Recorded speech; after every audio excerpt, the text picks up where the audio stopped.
Kanalıma hoş geldiniz. Bugün elimde birkaç yıllık bir orkidem var. Ve bu orkidemin gördüğünüz üzere birçok hava kökleri var. Eğer sizlerin de evinde yıllanmış çiçeksiz orkideleriniz yeterli hava köklerine sahip ise bu tarz orkideleri iki parçaya ayırıp gençleştirme işlemi yapabilirsiniz. Gençleştirme işlemi yaparken birinci dikkat etmeniz gereken saksı içindeki köklerin sağlıklı olması ve yeterli sayıda kökün olması. İkinci dikkat etmeniz gereken gövde kısım. Eğer orkidenin gövde kısmı yüksek ise, bakın 5 santim kadar eğer bir yükseklik var ise bu orkideyi gençleştirme işlemi yapabilirsiniz. Çünkü yeterli hava kökü olduğu için orkideyi kestiğimiz zaman sadece hava kökleriyle üst kısımdaki orkideyi tek başına ekebiliriz. Hemen şimdi sizlere bir orkideden nasıl iki orkide elde edilir göstermeye çalışacağım. İlk olarak hemen saksımızı çıkaralım. Gördüğünüz üzere saksı içerisinde birçok kök var. Çıkarırken tabii ki kökleri zedelememeye dikkat edin. Yavaş bir şekilde çıkarın. Şimdi bu orkidemin içindeki toprağı temizleyip iyice yıkayacağım ve sizlere yıkadıktan sonraki halini de göstereceğim. Evet, orkidemi yıkadım. Şimdi kökleri daha net gözüküyor. Orkidemizi iki eşit parçaya ayıracağız. Burada dikkat etmek gereken kesinlikle kökleri boşa kesmeyin. Bakın görüyorsunuz bunlar hava kökleri, üst hava kökleri. Orkideyi gövde kısmından aşağı doğru kesmeye çalışacağım. Yani üst orkide biraz daha uzun gövdeye sahip olmuş olacak. Alttan ise kökler gövdeye bağlı olması gerekiyor. Şöyle bakın göstermeye çalışıyorum. Tam bu noktadan keseceğim. Keserken mutlaka makasınızın keskin ve dezenfekte edilmiş olması gerekiyor. Çok fazla zedelemeden bir hamlede kesmeye çalışın. Evet, biraz tabii gövde kalın olduğu için zor olabilir ve kesildi gördüğünüz üzere. Hemen bunu yavaş bir şekilde çıkaracağım. Hava kökleriyle birlikte birkaç tane saksı içinden kök de üst orkide ile birlikte bakın görüyorsunuz. Hemen yavaş bir şekilde çıkarıyoruz. Bu kısımları görüyorsunuz, bakın kesilen kısımlar. Evet, şimdi hafifçe çekip ayırıyorum. Evet, gördüğünüz üzere şu anda elimde iki tane parça oluştu. Birincisi üst orkide hava kökleri ve bir iki de saksı içindeki köklerle birlikte kesilen nokta burası. Evet, görüyorsunuz, bakın eğer orkidenizi böyle ayıracaksanız mutlaka en az 4-5 hava kökünün olması gerekiyor. Ve bu hava köklerinin mutlaka en az 5 santim uzunluğunda olması gerekiyor. Bakın bunu da gördüğünüz üzere gövde kısmına bağlı kökler. Çok aşağıdan kesmedim. Zaten yeterince kökü vardı. Şimdi bunları ben bir dezenfekte etmek istiyorum. Oksijenli su kullanacağım. Çünkü yeni bir saksıya ekeceğimiz için herhangi bir hastalık ya da böcek varsa oksijenli su sayesinde dezenfekte etmiş olacağız. Bir tatlı kaşığı kadar oksijenli suyu bir çay bardağı suyun içerisine koydum ve görüyorsunuz üzerine bu şekilde sıkıyorum.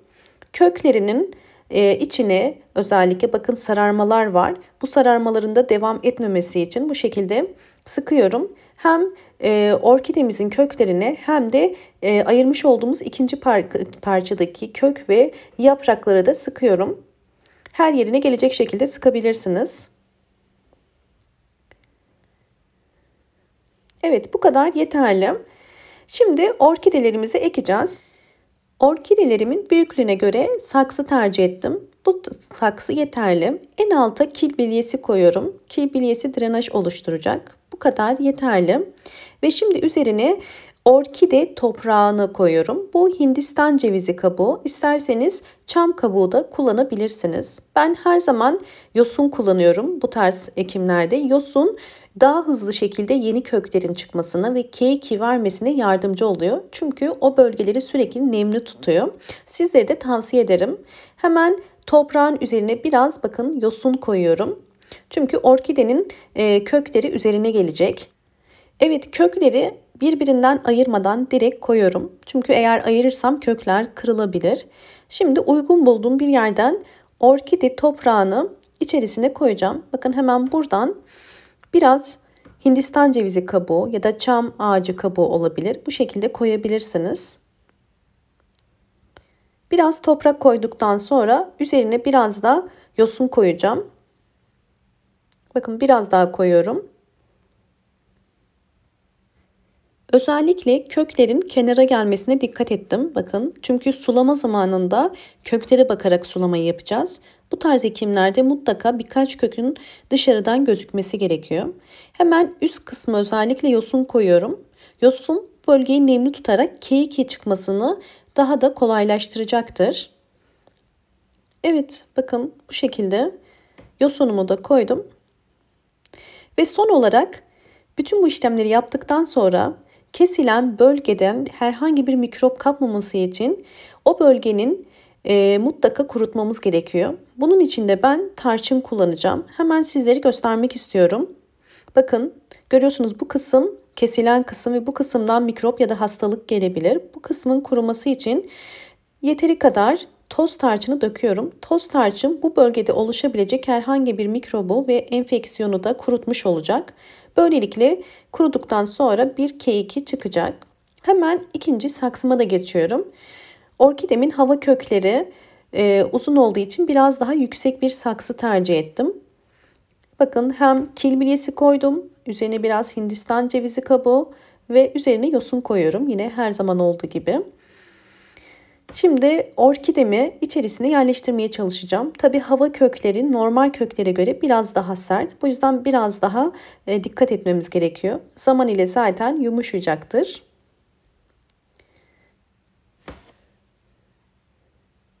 Yine aynı şekilde biraz toprak, biraz yosun koyarak bu orkidemi de ekeceğim.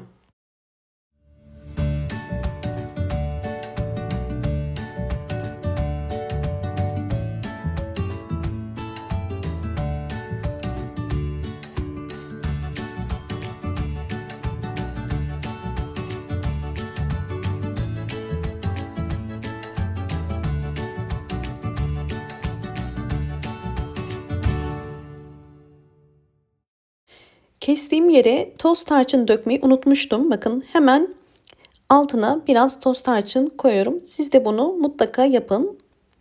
Evet, artık orkidem hazır sayılır.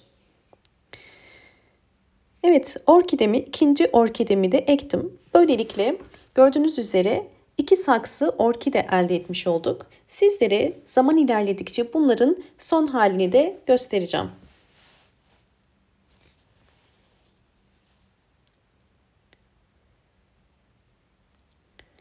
Evet, aradan 32 gün geçti. Orkidelerimin son halini göstereceğim. İlk olarak videomu buraya kadar izlediyseniz ve beğendiyseniz hemen beğen tuşuna basıp kanalıma da abone değilseniz bana destek olmak için abone olmayı unutmayın. Bakın, görüyorsunuz, orkidemiz K2 çıkarmaya başladı ve şu anda bir yaprak çıkardı. İkinci yaprağı da yavaş yavaş büyümeye başlıyor.